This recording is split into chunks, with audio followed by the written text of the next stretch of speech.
Hello guys, in today's video I'll be showing you how to create an account with WooCommerce.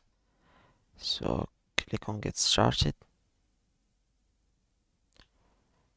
fill with your email address, your username and choose a password and click get started or just continue with Google or Apple.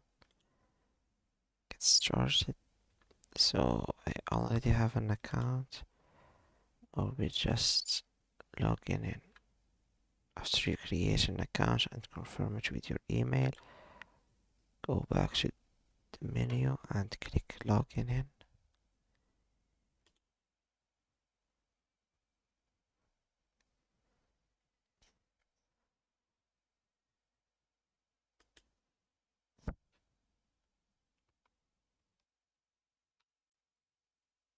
Then you log with your account, click get started after entering the correct information.